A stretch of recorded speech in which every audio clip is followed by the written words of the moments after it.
السلام علیکم، آپ کے اپنے چینل ناولس لائبریری میں آپ سب کا تہ دل سے خوش آمدید کرتی ہوں۔ امید کرتی ہوں کہ آپ سب ٹھیک ہوں گے۔ الحمدللہ میں بھی ٹھیک ہوں، اور ہماری ناول کا نام ہے غم عشق کے حصار میں، مصنفہ عبیرہ حسن۔ بڑھتے ہیں ناول کی جانب۔ اشال کے باہر نکلتے اسراغ بھی گاڑی کا دروازہ کھول کر باہر نکل گیا تھا۔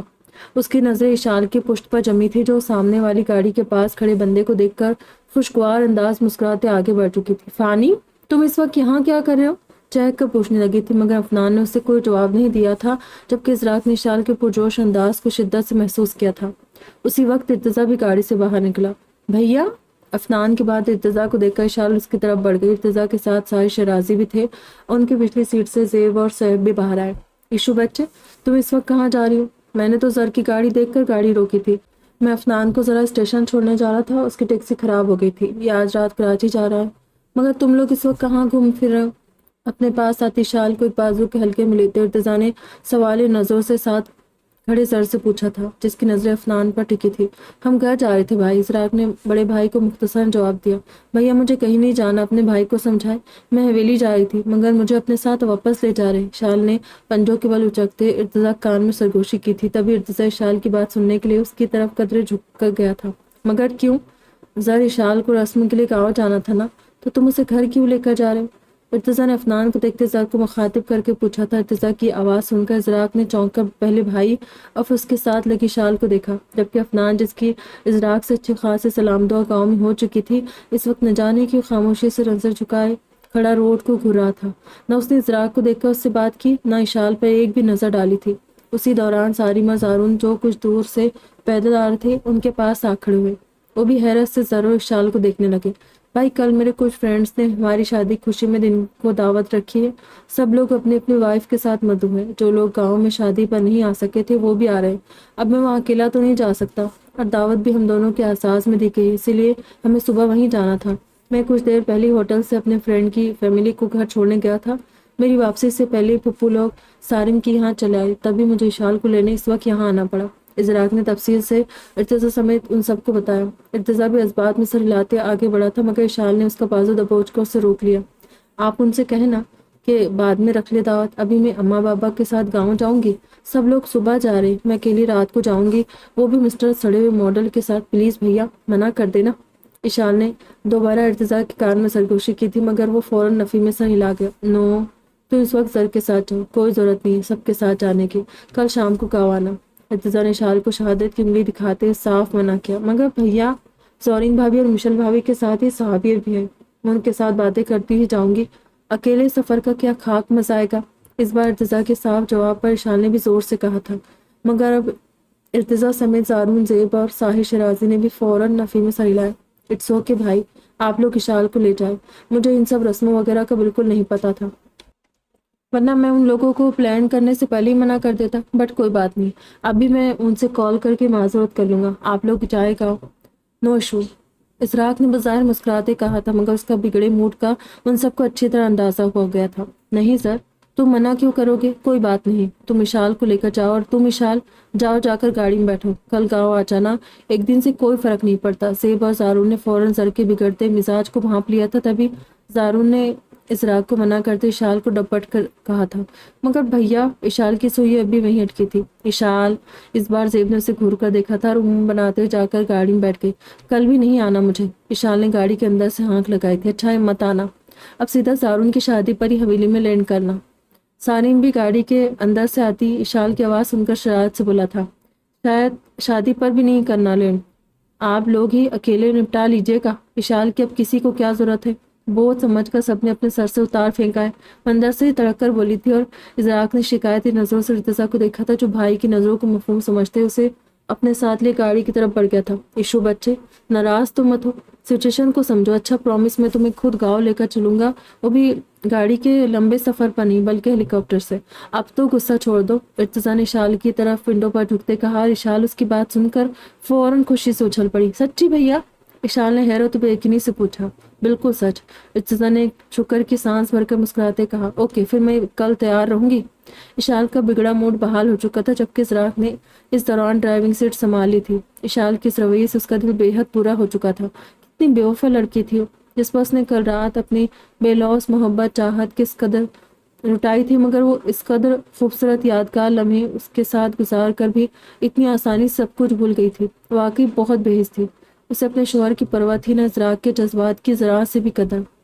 چلو اب تم لوگ خیر کے ساتھ گھر پہنچو، میں آج ادھر ہی سب کے ساتھ رکوں گا، اور ہاں سر پہنچ کر فون کر دینا، اوکے؟ ارتضیٰ نے ازراق کو جانے کا اشارہ کرتے ہدایت بھی دی تھی۔ اوکے بھیا۔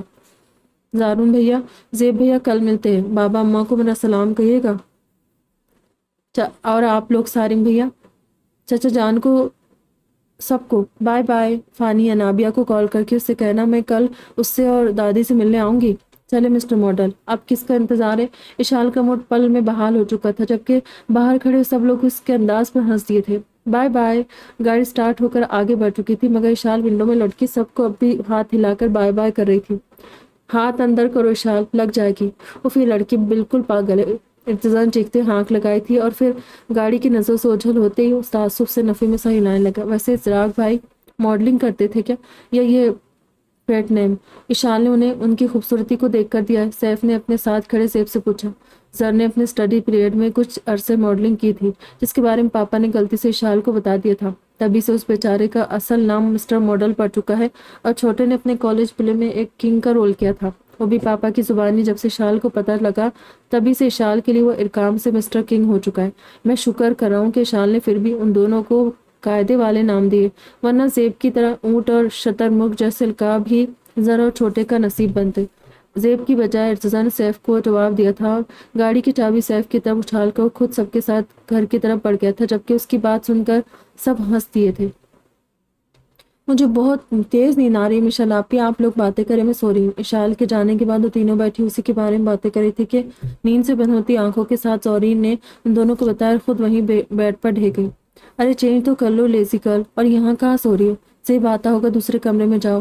مشل نے بیڈ پر دھیرے دھیرے ڈھلکتی زورین کو ڈپٹتے کہا تھا، اور زورین کی نیند سے بند ہوتی آنکھوں کے پردے پر اچانک زیب کا چہرہ ابھرا تھا، ساتھ ہی اس کی برہم نگاہیں بھی، جنہوں نے زورین کو خوفزدہ کرنے میں کوئی کسر نہ اٹھا رکھی تھی۔ نہ جانے کس بات پر اس سے خفا تھا، جو شام کو اس سے بلاوجہ سختی سے پیش آ رہا تھا۔ آنے دے، وہ تو ویسے مجھ سے نہ جانے کیوں غصہ ہے، اب آ بھی گئے تو پھر بلاوجہ برہم ہی ہوگے، ان کے غصے کا سامنا کرنے سے اچھا ہے کہ میں سو جاؤں۔ وہ بند آنکھوں کے ساتھ آہستگی سرلا بڑبڑائی تھی اور پھر گنوگی میں چلی گئی۔ اسے ابھی سوئے ہوئے کچھ ہی دیر ہوئی تھی کہ کسی نامانوس احساس سے اس کی گہری نیند اچانک ٹوٹ گئی۔ اسے اپنے وجود کی اطراف کی سیاہنی شکنجے کی گرفت محسوس ہوئی، جس کی وجہ سے اس کے پہلو میں اٹھتی تکلیف کی لہر نے اس کی حساسیت کو پوری طرح بیدار کر دیا۔ اس نے اپنی نیند سے بوجھل آنکھیں ایک جھٹکے سے کھولی تھی، مگر چاروں طرف پھیلی نیل کو روشنی میں اچانک سے آنکھیں کھلنے پر اسے کچھ واضح نہ دکھائی دیا تھا۔ ہاں، اپنے کان کے پاس کچھ محسوس ہوا تھا، دوبارہ سے آنکھیں بند کرنے پر مجبور کر دیا تھا، یعنی وہ گھر آ چکا تھا۔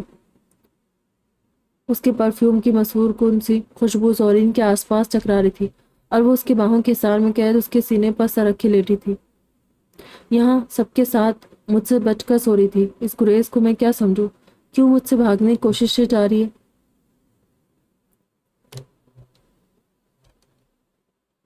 آپ مجھ سے کیوں ناراض ہے صبح سے؟ مجھ سے کوئی غلطی ہوئی ہے کیا؟ زورین کے معصوم سوال پر ایک لمحے کو زیب کے لبوں پر مسکراہٹ پھیلی تھی، اور اس نے جھک کر زورین کی پیشانی کو چھوا تھا۔ تم سے کون کافر ناراض ہونے کی جرأت کر سکتا ہے؟ غصہ بس اتنی مصروفیت اور کام پر تھا، جس کی وجہ سے نہ تمہارے ساتھ رہنے کا موقع ملا، نہ تمہیں فرصت سے دیکھ سکا۔ شام کو بھی اتنی خوبصورت لگ رہی تھی کہ دل پہلو سے بے قابو ہو کر نکلا جا رہا تھا، مگر پھر وہی مصیبت کام۔ آپ کیا کام کرتے ہیں؟ اس بار بھی اس نے ناسمجھی سے زیب کو دیکھتے ہوئے پوچھا، جو ایک بار پھر اس کے سوال پر مسکراتے اس کے چہرے پر جھکا تھا۔ پہلے اپنے لیے ایک پری کو ڈھونڈنے کا کام کرتا تھا، مگر اب وہ ملتی ہی نہیں تھی۔ پھر اچانک قسمت مجھ پر مہربان ہو گئی اور ایک دن وہ مجھے مل گئی۔ میں پہلی نظر کی محبت پر کبھی یقین نہیں رکھتا تھا، مگر اس پری سے مجھے پہلی نظر محبت ہو گئی۔ اپنی محبت کو میں نے بیوی بنا کر اپنی زندگی میں شامل کر لیا، لیکن افسوس وہ پری نہ مجھ سے محبت کرتی ہے اور نہ مجھ پر یقین کرتی۔ اس بات کا آج مجھے احساس ہو گیا۔ کل رات اپنے دل کی پوری حکایت اسے سنا چکا ہوں، اس کے باوجود وہ میری تھوڑی سی دیر کی چھیڑ پر مجھ سے فوراً بدگمان ہو گئی۔ اس لیے اب میں اس پری کے دل پر اپنا سحر طاری کرنے کا کام شروع کرنے والا ہوں۔ میں بدگمان تو نہیں ہوئی تھی، بس مجھے سمجھ نہیں آ رہا کہ آپ مجھ سے کیوں ناراض ہیں، اسی لیے غصہ آ گیا تھا۔ حالانکہ جس طرح کے حالات میں ہماری شادی ہوئی ہے اس کے بعد مجھے یہ حق نہیں پہنچتا کہ میں آپ کے ساتھ عام بیویوں جیسا رویہ رکھ سکوں۔ میں اس قابل ہی نہیں ہوں۔ آپ نے مجھ جیسی گھر سے بھاگی ہوئی اور گری ہوئی لڑکی سے، زیب کی گرفت سے آزاد ہوتے اس بار وہ اپنی صفائی پیش کرتی بولنے لگی تھی، مگر اچانک زیب کی اگلی جارحانہ پیش قدمی نے زورین کو اپنی بات ادھوری چھوڑنے پر مجبور کر دیا تھا۔ چپ، بالکل چپ، ایک اور لفظ نہیں۔ اب پہلے میری بات سنو زورین شاہ، اور اسے اچھی طرح سے اپنے اس چھوٹے سے دماغ میں اٹھا لینا۔ کوشش کرنا کہ آگے سے اس قسم کی بکواس میرے سامنے نہ کرو۔ میں نے تمہیں اپنی عزت بنایا ہے، اور تم سمیت کسی کو اجازت نہیں کہ وہ شاہ زیب شاہ کی عزت پر انگلی اٹھائے۔ اس معاملے میں میری نرمی اور محبت کا فائدہ اٹھانے کی کوشش بالکل مت کرنا، ورنہ وہ حشر کروں گا تمہارا کہ بولنا بھی بھول جاؤ گے۔ اپنے ہاتھ کی مٹھی میں قید زورین کے بالوں کو زوردار جھٹکے سے کھینچتا ہوا بولا تھا۔ زورین نے بمشکل اپنے لبوں سے نکلتی چیخ کا گلا گھونٹا تھا، جبکہ اس کا چہرہ پہلے سے ہی زیب کے مضبوط ہاتھ کی رفت میں تھا۔ جی، بری طرح سے کھینچتے اپنے بالوں کو اس گرفت سے چھڑانے کی کوشش کرتے ہکلا کر بولی تھی۔ دل کے کسی کونے میں موجود زیب کا ڈر وہ دوبارہ سے اس پر غلبہ پانے لگا تھا، اور زبان ایک مرتبہ پھر تالو سے چپک گئی تھی۔ زیب ایک جھٹکے سے اسے اپنی گرفت سے آزاد کرتے پیچھے ہوا تھا۔ چند ایک گہری سانس کھینچ کر اس نے خود کو نارمل کرنے کی کوشش کی تھی۔ وہ جانتا تھا کہ کل ایک دوسرے کے ساتھ خوبصورت وقت گزارنے کے بعد بھی زورین کے دل میں موجود اس کا ڈر اب تک نکلا نہیں ہو۔ ایشان نے ٹھیک ہی کہا تھا، زورین سے خوفزدہ رہتی تھی۔ وجہ شاید یہی تھی کہ وہ زورین کے ساتھ انسانوں کی زبان میں کم ہی بات کرتا تھا۔ تم نے اب بھی چین نہیں کیا؟ کیوں؟ اپنے بالوں میں ہاتھ پھیرتے اس نے ایک طرف سر جھکائے بیٹھی زورین سے اچانک پوچھا، جو حسب توقع اچانک اس کی آواز سن کر اپنی جگہ سے اچھل پڑی تھی۔ نیند آ گئی تھی، زورین نے مختصر جواب دیا۔ جاؤ چینج کر کے آؤ۔ اس بار نرمی سے بولا، مگر پھر بھی اس کا لہجہ قدر تحکم بھرا تھا۔ تبھی خاموشی سے اٹھ کر ایک طرف رکھے اپنے بیگ کے پاس چلی گئی، پھر وہ کپڑے لے کر باتھ روم میں گھس گئی تھی۔ کچھ ہی دیر بعد اس کی واپسی ہوئی تھی۔ ادھر آؤ۔ زورین واپس آ کر بیٹھ کے کونے پر ٹک گئی تھی، جب زیب کا حکم سن کر سر جھکائے اٹھ کر اس کے سامنے چلی آئی۔ زیب نے اس کا ہاتھ تھام کر اپنے پاس بٹھایا تھا۔ زورین سنبھلتے سنبھلتے بھی اس کے اوپر آ گری۔ مجھ سے خفا ہو؟ اس کی خوبصورت نگور سے سجے چہرے کو تکتا ہوا پوچھ رہا تھا۔ نہیں۔ زورین نے جلدی سے نفی میں سر ہلایا، مبادا پھر سے اس کا موڈ خراب نہ ہو جائے اور وہ اس پر برہم نہ ہو جائے۔ تمہارا چہرہ تو یہی بتا رہا ہے۔ اتنا ڈرتی کیوں ہو مجھ سے؟ اس بار وہ اس کا گال سہلاتے ہوئے نرمی سے پوچھنے لگا تھا۔ اچھا، نہیں ڈرتی؟ وہ اس کے چہرے پر جھکتے ہوئے پوچھنے لگا تھا۔ نہیں۔ دیکھتے ہیں تمہاری بات میں کتنی سچائی ہے۔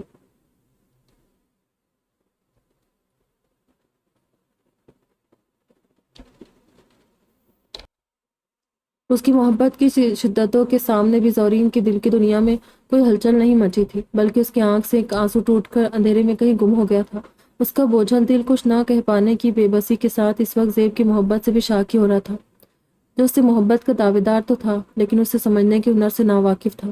چاہت ہونے کے باوجود اس کے سامنے اپنا دل کھول کر نہیں رکھ سکتی تھی کہ زیب کے خوف نے اس کی زبان پر تالے ڈال دیے تھے۔ واقعی اس سے ڈرتی تھی، مگر اس نے اپنے شوہر کے سامنے اس بات کا بھی اظہار کرنے کی اجازت نہیں تھی، جبکہ زیب اس کے دل کی حالت سے بے خبر خود اس کے قریب تھا، جس کی محبت اب بیوی کے روپ میں اس کی پناہ موجود تھی۔ وہ کتنے ہی دن بعد اپنے گھر واپس جا رہی تھی اور اکمل صاحب کے ساتھ آلیان کی گاڑی موجود تھی۔ آلیان ڈرائیونگ سیٹ پر بیوی کے ساتھ بیٹھا تھا، جبکہ وہ اکمل صاحب کے ساتھ پچھلی سیٹ پر بیٹھی تھی۔ چچا جان کی فیملی میں سمیر اور انیلا کے سوا سب لوگ ان کے پیچھے دوسری گاڑیوں میں آ رہے تھے۔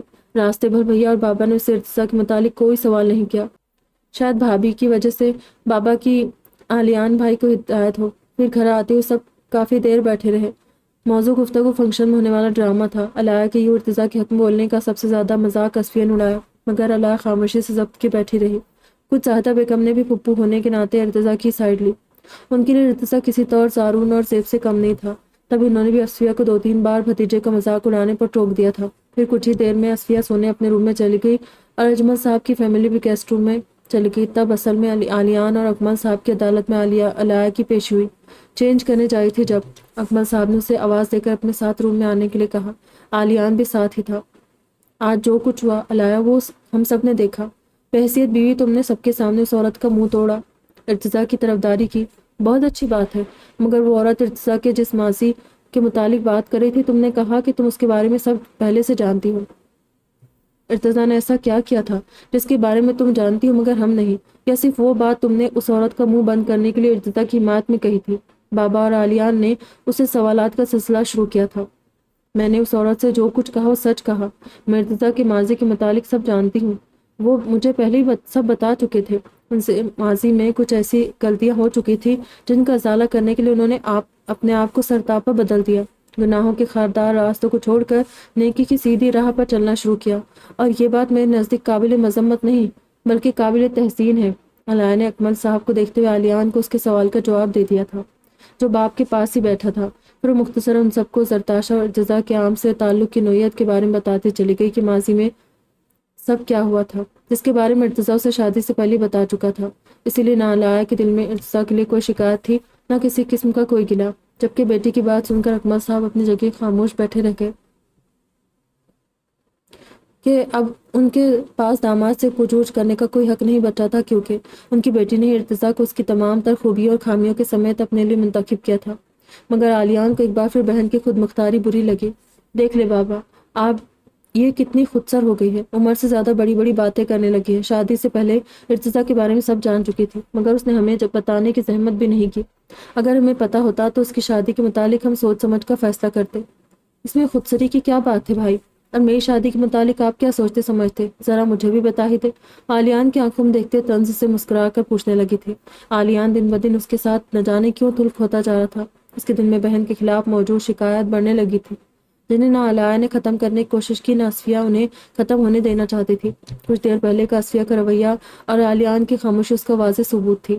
اس سے پہلے گاڑی میں بھی وہ اکمل صاحب اور علیہ کی موجودگی کے بلائے پورے راستے شوہر کو اپنے ساتھ ہی الجھائے رہی۔ تمہاری شادی سے پہلے یہ سب جان جاتے تو ہم ارتضیٰ کی بجائے تمہارے لیے کوئی بہترین شخص ڈھونڈتے، اور کیا؟ عالیان نے علیہ گھورتے ہوئے کہا۔ اس کی بات سن کر علیہ نہ جانے کیوں مسکرانے لگی۔ یہ بات کہنے سے پہلے ایک بار آپ اپنی بہن کے ماضی پر بھی نظر ڈالیں۔ جس وقت اور حالات میں میری ارتضیٰ سے شادی ہوئی اس وقت میں ایک اغوا شدہ لڑکی تھی۔ اس طرح کی لڑکیوں کا کوئی مستقبل نہیں ہوتا۔ اگر ارتضیٰ مجھے نہ اپناتے تو میری شادی مجبوراً آپ لوگوں کو اسی شخص سے کرنی پڑتی جس نے میرے ساتھ وہ ذلیل حرکت کی تھی۔ پھر آپ بھلے ہی بعد میں اسے عزت دار یا معتبر سمجھ کر اپنا لیتے، مگر میں ایک ایسے شخص کا ساتھ مرتے دم تک قبول نہیں کرتی جس کی وجہ سے میرے دامن پر داغ لگا، مجھے مشکوک سمجھا گیا۔ مجھے ارتضیٰ نے اپنے متعلق سب کچھ نکاح کے بعد بتایا تھا، اور یقین کرے اگر وہ منگنی سے پہلے مجھے یہ سب بتا دیتے میں تب بھی ان سے ہی شادی کرتی، کیونکہ انہوں نے مجھے دھوکے میں رکھنے کے بجائے اپنی زندگی سے جڑا ایک سچ پوری ایمانداری سے بتایا۔ انہوں نے جو کچھ بھی کیا وہ ان کے ماضی میں کی گئی غلطیاں تھیں، اور ان کے ماضی کے لیے میں ان کو حال میں سزا نہیں دے سکتی تھی۔ دنیا میں ایسا کوئی شخص نہیں ہے جس کی زندگی غلطیوں یا گناہوں سے پاک ہو۔ ہم میں سے سب لوگ ہی کہیں نہ کوئی بھول تو کرتے ہی ہے۔ تو کیا اپنی غلطیوں پر لغزشوں کو زندگی بھر کے لیے ہمیں اپنی ذات پر لاد کر گھومنا چاہیے؟ آپ کو کیا لگتا ہے کہ نکاح کے بعد صرف ارتضیٰ کے ماضی کو جواز بنا کر میں خدا نخواستہ انہیں چھوڑ دیتی؟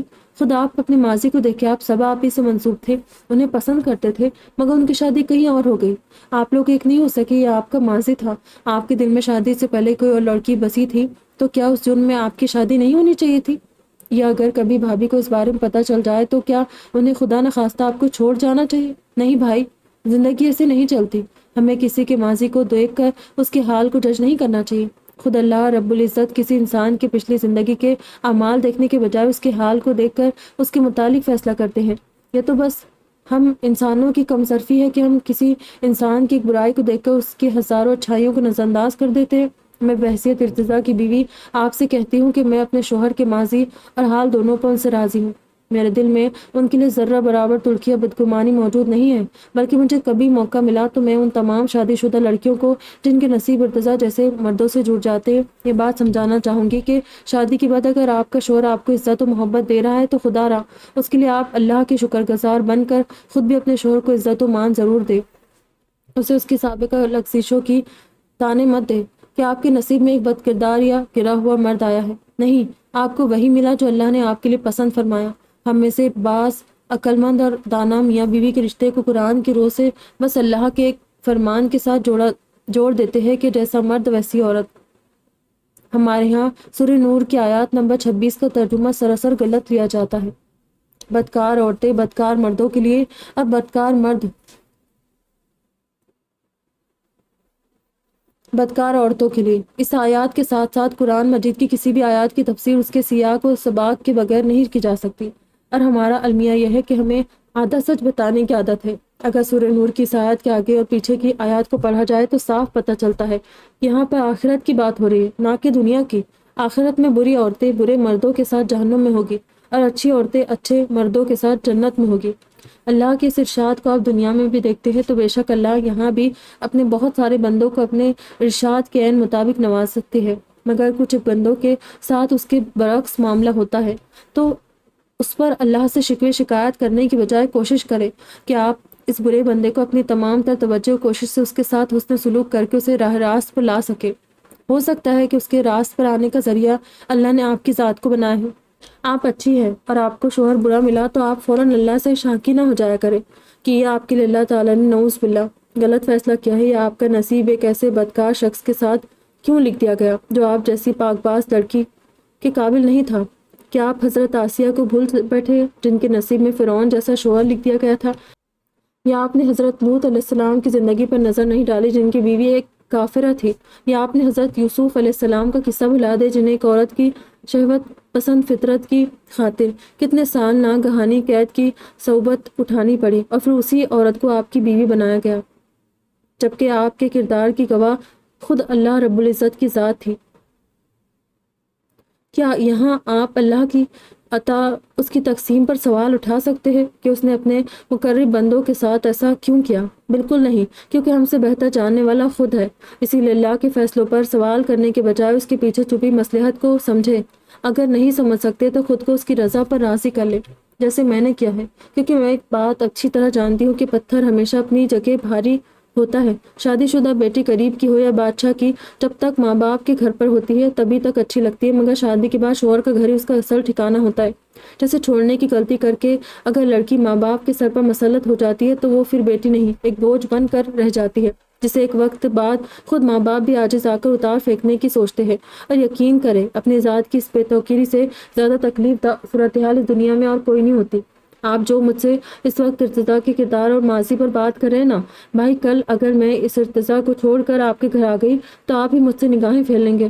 جو شخص آج میرے شوہر کا مذاق بنائے جانے پر بیوی کا منہ بند نہیں کروا سکا، وہ یقیناً آگے بھی کچھ نہیں کر سکے گا۔ وہ اپنی بات پوری کر چکی تھی، اسی لیے باپ و بھائی کے حیران اور ششدر چہروں پر نظر ڈال کر وہاں رکی نہیں تھی بلکہ باہر نکلتی چلی گئی۔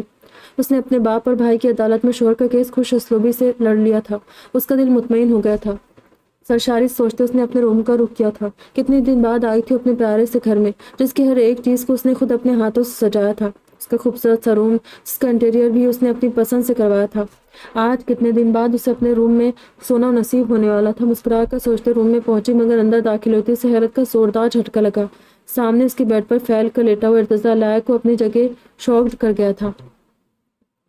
تمہیں شادی اور اپنی نئی زندگی مبارک ہو رومی، خوش رہو، ہمیشہ ہنستے مسکراتے رہو، اللہ تمہیں میرے حصے کی بھی خوشیاں دے دے، آمین۔ ڈرائیو کرتے ارکام کے کانوں میں بار بار ایلین کی آواز گونج رہی تھی۔ وہ تو ایلین کے ساتھ اس کے ہوٹل میں اس سے بات کرنے آیا تھا، مگر اس کی نوبت ہی نہیں آئی۔ راستے میں ہی ایلین نے اسے اس کی شادی کی مبارکباد دیتے ہوئے اسے 2 دن بعد اپنی واپسی کب بتایا۔ وہ ارکام سے فون پر اپنے کہے گئے لفظوں کی معافی بھی مانگ چکی تھی، ساتھ ہی اس نے عفا اور ارکام کو ایک نئی زندگی شروع کرنے کے لیے ڈھیرے دعائیں اور نیک خواہشات سے نوازا۔ اس کی نم آنکھوں میں اس وقت جو تاثر موجود تھا وہ ارکام کو اپنی جگہ گم کر گیا۔ جواباً ایک لفظ بھی نہیں کہہ سکا۔ تمہیں شادی اور اپنی نئی زندگی مبارک ہو رومی، خوش رہو، ہمیشہ ہنستے مسکراتے رہو، اللہ تمہیں میرے حصے کی بھی خوشیاں دے دے۔ ہوٹل پہنچ کر گاڑی سے اترتے ایلین نے اس کی پیشانی چھو کر کہا تھا، اور پھر دروازہ کھول کر باہر نکلتے بھاگتے قدموں سے ہوٹل کا بڑا سا گلاس ڈور کھول کر اندر چلی گئی تھی، جبکہ ارکام کتنی دیر اپنی جگہ سے ہل بھی نہیں سکا۔ پھر وہ گاڑی لیے سڑکوں پر بے مقصد گھومتا رہا، نہ جانے کب تک گھومتا رہتا اگر ارکم ملک اسے کال کر کے گھر آنے کو نہ کہتے۔ کامی کہاں ہو تم؟